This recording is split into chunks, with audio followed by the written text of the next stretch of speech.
In 1964, the inauguration of the Shinkansen was a groundbreaking event that astonished the global railway industry. Airplanes and automobiles, rapidly developing at the time, were taking passengers away from railroads, leading to the perception that rail transport was a declining industry. Amid this scenario, the Shinkansen attracted significant investment to build dedicated new lines and demonstrated strong passenger attraction with operations at speeds exceeding 200 km per hour. This showed that high-speed trains had a competitive edge over other forms of transportation, spurring rapid development of high-speed rail in Europe and the US. In these regions, where standard gauge was predominant, there were already several speed records exceeding 200 km per hour before World War II. However, for a long time, commercial speeds had plateaued around 160 km per hour. Increasing speed required powerful locomotives, which in turn became larger and heavier with higher output. Running heavy trains at high speeds also imparted strong impacts on the track infrastructure.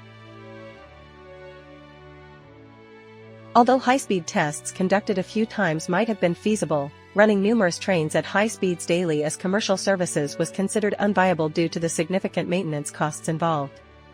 Additionally, the issue of power collection loomed large. In the method where the pantograph makes contact with the overhead wire to collect power, high-speed running caused significant wear on both components, necessitating frequent replacements.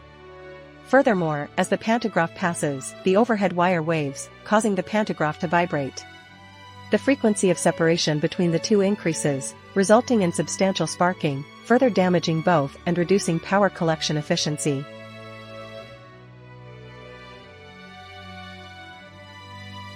In 1955, France set a world record of 331 km per hour with an electric locomotive-hauled train, but the damage to the tracks, overhead wire, and pantograph was so severe that commercial operation at speeds over 200 km per hour was deemed impossible.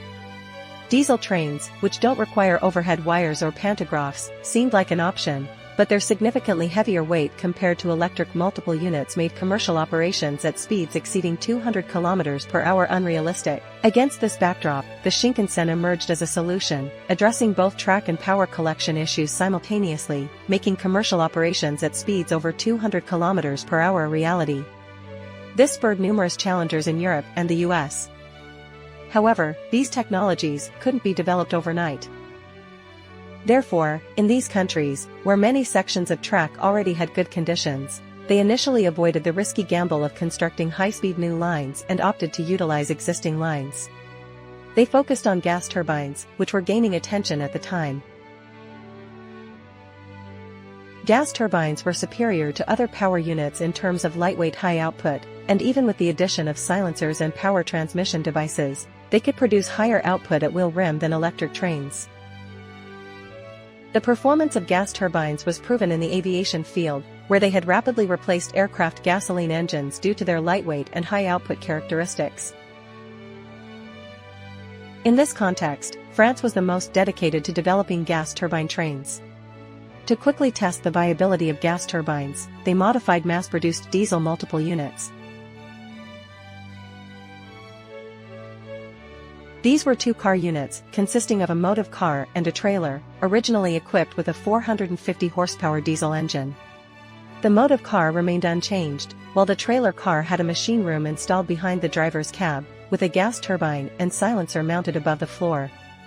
Due to lack of time for transmission development, they used a mechanical direct drive system. The diesel side was left as is, but its transmission mechanism is unknown. However, based on the tractive effort curve, it appears to have had an 8-speed transmission, possibly using planetary gears. On the other hand, the tractive effort curve for the gas turbine doesn't have the typical shape associated with gas turbines. The gas turbine used was naturally a two-shaft free turbine, but it didn't exhibit the characteristic downward-sloping straight line. Instead, it resembled the shape of a direct drive stage of a diesel engine. Perhaps due to noise concerns, unique fuel control was applied to avoid using the gas turbine at low speeds. The train accelerated solely with the diesel engine up to 50 km per hour, after which the gas turbine would start up. Control of both engines was managed through lever operations in the driver's cab. There were two controllers, one for the gas turbine and one for the diesel engine, both using a fore and aft horizontal axis system similar to that of the 181 series. To increase engine output, the lever was pushed forward, returning to a neutral position when released. To reduce output, the lever was pulled back, with no notches or incremental positions. When running at full tractive effort, the lever was pushed all the way forward, and in this state, it would remain there even when released. The output was set to 450 horsepower for the diesel engine and 1100 horsepower rated for the gas turbine, with a maximum output of 1475 horsepower. Although diesel fuel was intended, the gas turbine had poor starting characteristics with diesel, so jet fuel, essentially kerosene, was used for starting. This method was the same as explained in the Kiha 07 tests. Equipped with a 1900 horsepower engine in a vehicle much lighter than the Shinkansen 0 series trains, exceeding 200 km per hour was easily achievable. Despite being a two-car formation, which was disadvantageous in terms of air resistance, it set a record of 235 km per hour in June 1967, just 2 months after testing began. The following year, the record was updated to 239 km per hour. During the tests, the gas turbine train encountered almost no troubles. In test runs simulating the replacement of express trains, it was confirmed that the journey time, which took 4 hours with conventional trains, could be shortened to 3 hours. Even in curved sections with insufficient cant, it was confirmed that the track burden was minimal. Buoyed by this success, the French National Railways planned to mass-produce 10 commercial units of this system. Named ETG, the units were designed for local lines, reducing the maximum speed to 180 km per hour and adopting a 4-car configuration with 2 trailer cars in the middle.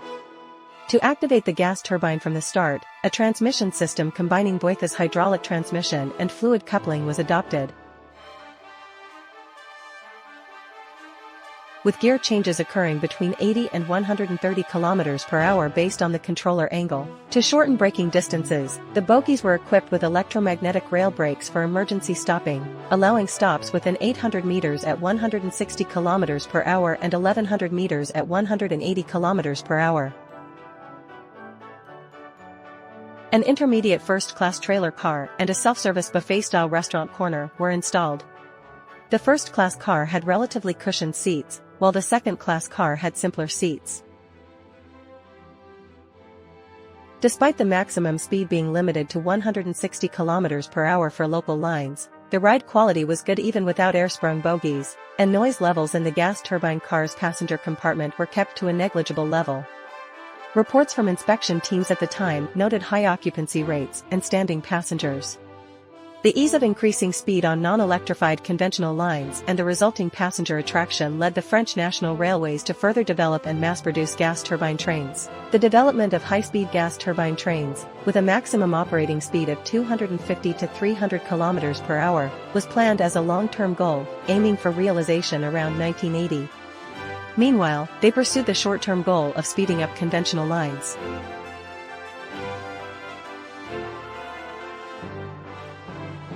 The third generation, called RTG, featured an increased passenger capacity by adding 3 middle bogies.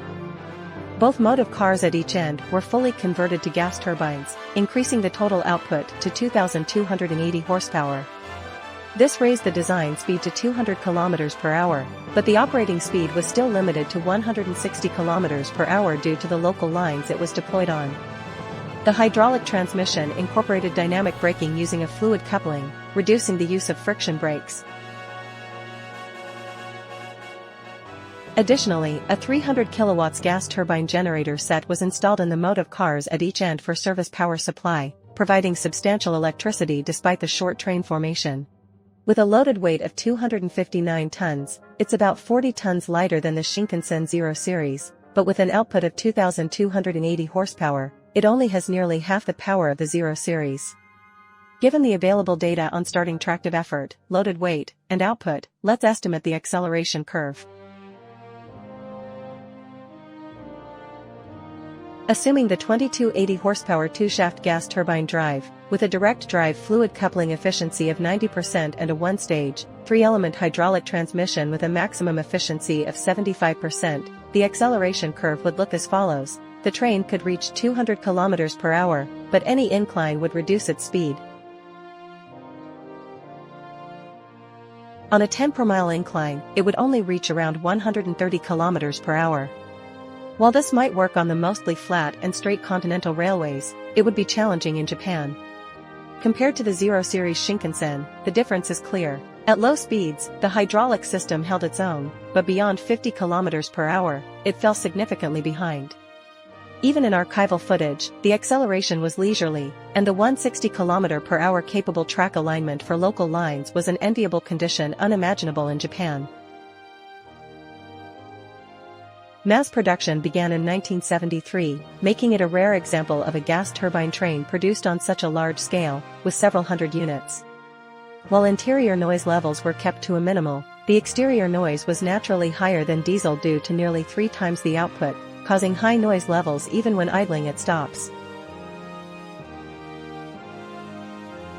Leveraging the good startup characteristics of the gas turbine, the engine was started just before departure and stopped immediately after arriving at the terminal station, reducing station noise and fuel consumption. Even at idle during stops, noise was high, with engines starting just before departure and stopping immediately upon arrival at the destination station. However, the oil shock led to disfavor due to high fuel consumption, and it was gradually replaced with the advancement of electrification.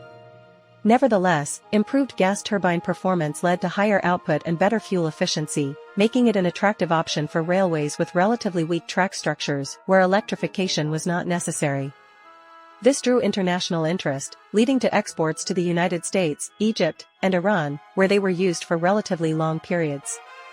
In particular, the United States continued to modify and improve output, proposing the installation of the AGT 1500 engine from the M1 tank for better fuel efficiency. Plans were even made to develop a high-output version with 6,400 horsepower for 240 km per hour operation. These trains followed a starkly different path from the Shinkansen of the time, which, despite its superiority, did not generate significant export achievements due to its high cost.